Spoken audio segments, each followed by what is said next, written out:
ሰላም ጤና ይስጥልን። የመጽሐፍን በዜማ ቤተሰቦች እንዴት ናችሁ?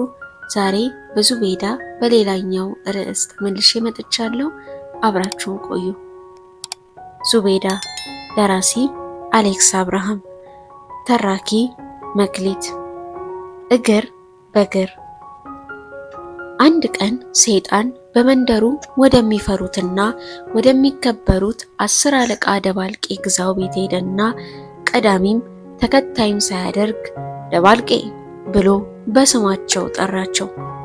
10 አለቃ ፊታቸውን በቁጣና በግርምት አጎማትረው ድምፁን ወደ ሰሙበት ዞር ቢሉ በአካባቢው ሰው የሚባል የለም።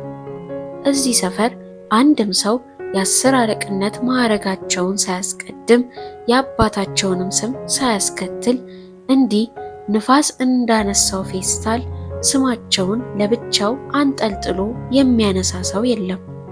እንኳን ሰው የዚህ ሰፈር ሰይጣን ቢሆን ራሱ እንደዚህ 10 አለቃን አቃሎና አበሻቅጦ ይጠራቸዋል ተብሎ አይታሰብም።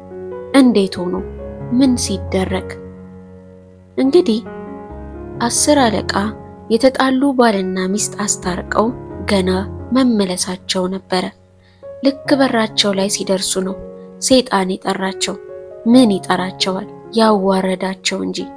ቢሆንም ጆሮዬ ነው ብለው ወደ ቤታቸው ግቢ ሊገቡ እርምጃ ሲጀምሩ አንተ ደባልቄ፣ የሚደባልቅ ይደባልቅ፣ ሲጠሩ አትሰማም ደንቆሮ ብሏቸው እርፍ።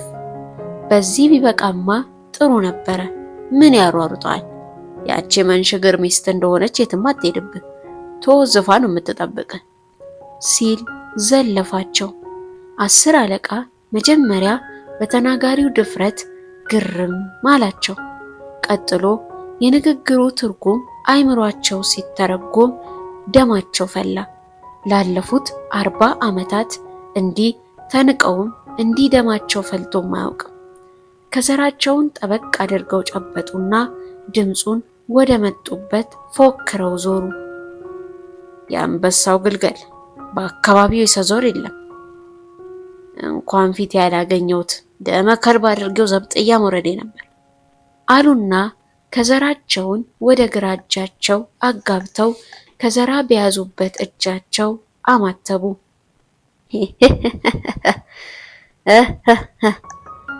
የሰይጣን የሚያበሳጭና የሚሰቀጥጥ ሳቅ ጆሮአቸው ስር ተቅጨለጨለ።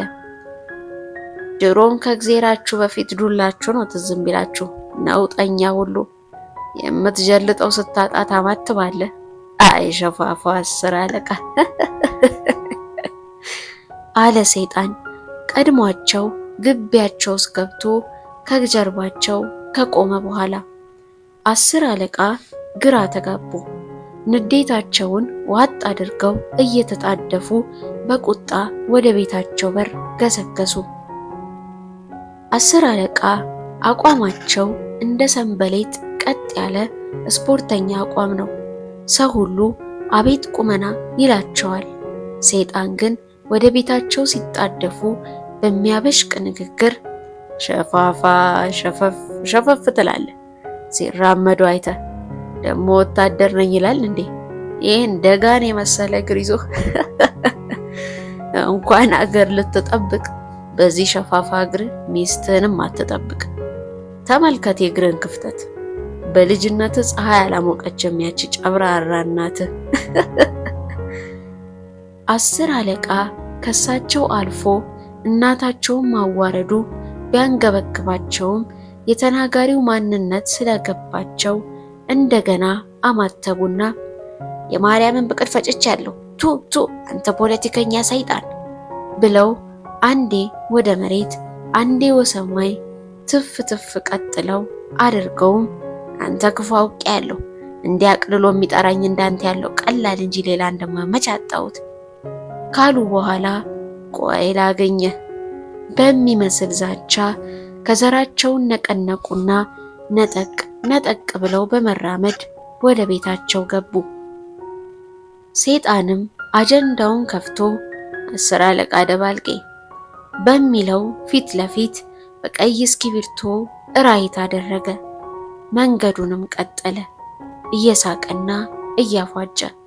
ይህ ሸፋፋ ለዛሬ በቀዋል፣ ሲበሳጭ ይደር፣ ነገ ደግሞ በተመቸኝ ሰዓት ብቅ ብዬ ነጅሼው እሄዳለሁ አለና እየሳቀ መንገዱን ቀጠለ።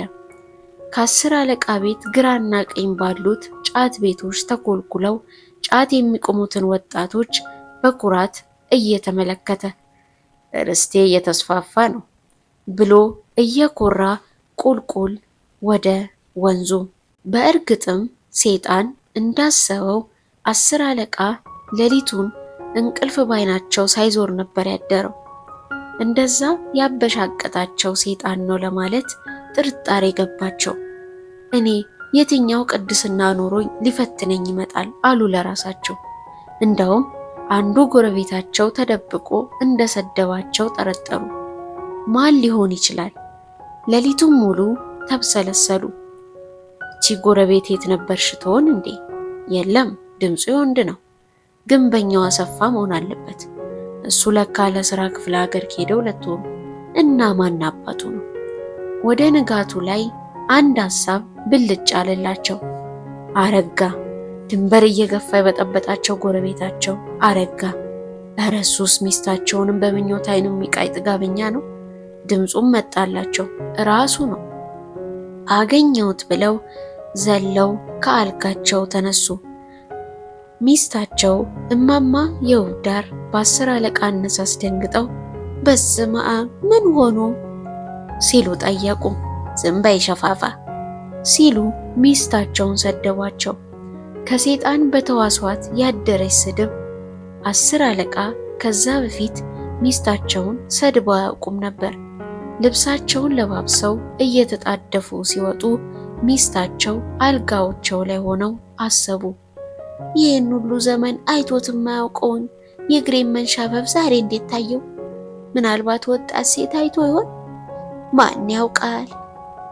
ባላቸውን ካገቧቸው ጀምሮ ዛሬ ገና ተጠራጠሩ። ልጃቸው ስንቄ እንደ ሁልጊዜው ከመኝታዋ ተነስታ እያንጎራጎረች ነበረ። ለሙዚቃ ከፍተኛ ፍቅር ያላት ስንቄ በተለይ የአስቴር አወቀን ዘፈኖች ስትዘፍን ታስደምማለች። ዛሬ ግን እናቷ ድንገት አንባረቁባት። ወዲያ ዝም በይ፣ ምን በጠዋቱ ታንቋረሪብኛለሽ? ስንቄ በእናቷ ንግግር ክፉኛ ተበሳጨች። እስከ ዛሬ ሲያደንቋት ነበረ። የኔ ልጅ ድምጿ ብቻ የወፍ ዘር የሚያረግፍ እያሉ፣ ዛሬ ታዲያ ምን ነካቸው? ስታምሰለስል ድንገት ጓደኛዋ ሊበን ደወለ። ዛሬ ሰርፕራይዝ ሊያደርጋት ጓደኞቹን አዘጋጅቶ እየጠበቃት ነው። እንድታገባው ሊጠይቃት ወስኗል። ጓደኞቹ ጋር ቤቱ ቅልብጭ ያለ ፕሮግራም አዘጋጅቶ ድንገት ሊነግራት የቃል ኪዳን ቀለበቱን አዘጋጅቶ በጉጉት እየጠበቃት ነው። ሄሎ አለች እንደከፋት። ሄሎ ምነው ድምፅሽ አላት። እምባ ተናንቋት ስለተናገረች ድምጿ በእርግጥም ድክም ብሎ ነበረ። ድምፄ ምን ሆነ? ተንቋረረ ልበል አላት ፈገግ ብሎ። ስልኩን ጆሮ ላይ ጠረቀመችበት። ዘፋኝነትም ከዚህ በኋላ ዋጋ እንደሌለው ገባት። አርፋ የጸሐፊነት ስራዋን ለመስራት ወሰነች። አንቋራሪ ድምፅ፣ ያውም በእናቷና በምትወደው ፍቅረኛዋ የተመሰከረበት። እስከ ዛሬ ሰው ፊት ስታንቋርር ሁሉም ሲታዘባትና በሹክሹክታ ሲቀልድባት እንደኖረች ተሰማትና አፈረች። ከውጭ ድምፅ ተሰማ። 10 አለቃ ጎረቤታቸውን በዱላ አናቱን ብለው በሩ ላይ ደፍተውት ነበረ። ሰይጣን አጀንዳውን ይዞ 10 አለቃ ግቢ ሲደርስ ነገር ተደበላልቆ ጠበቀው። ጉዳዩን በጥንቃቄ ያጣራና አጀንዳው ላይ እንዲህ ሲል ከተበ። የ10 አለቃው ጉዳይ ከዕቅድ በላይ ተፈጽሟል። 3 ፖሊሶች ኮሌታቸውን ጨምድደው ወደ ያዟቸው 10 አለቃ ጆሮ ጠጋ አለና አንተ ሸፋፋ ስማ፣ አሁን በግድያ ሙከራ ዘብጥያ ትወርዳለህ። የተደበደበው ጎረቤት ተሽሎት ወደ ቤቱ ይመለሳል። ያቺ አንቋራሪ ልጅም የትም ስታንቋርር ስለምትውል ቤት ሰው የለም።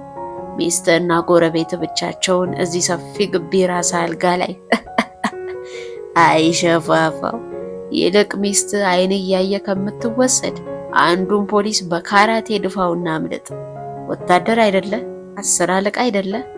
ኮማንዶ ነኝ እያልክ በየጠላ ቤቱ ስታወራል ነበር ወይስ እንደው ዝም ብለህ ስትወሸክት ነው? 10 አለቃ ቀስ ብለው ከጎናቸው የቆመውን ፖሊስ ተመለከቱት። ክስት ያለ ነው። በዛ ላይ የያዘው መሳሪያ የከበደው ይመስላል።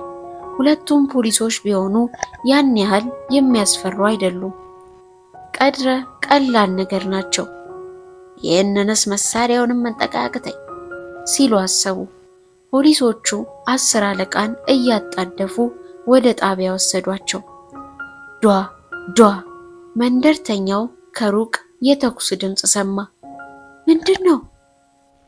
እስረኛ ሊያመልጥ ሞክሮ ፖሊሶች እግሩን ሰንክለው አቆሙት። ሰይጣን በሳቅ ፍርስ አለ። እናም አጀንዳው ላይ እንዲህ ሲል ጻፈ። የእግሩ ጉዳይ አልቋል። አሁን ነፍሱን ማንሻፈፍ ይቀረኛል። ከዛም ሰይጣን ቀይ እስክሪብቶ አወጣና እየተፍነከነከ እንዲህ ሲል ጻፈ። 10 አለቃ፣ 50 አለቃ፣ 100 አለቃ፣ ሻለቃ፣ ሻምበል፣ ጄኔራል፣ ሚኒስቴር፣ ጠቅላይ ሚኒስቴር ሁሉም እግር አላቸው። እንኳን እነሱ አገርም እግር አላት። ስንፈልግ እናንሻፍፋታለን። አበቃ። ውድ የመጽሐፍን በዜማ ቤተሰቦች የዙቤዳ ሌላኛውን ታሪክ የተከታተላችሁት ይመስል ነበረ።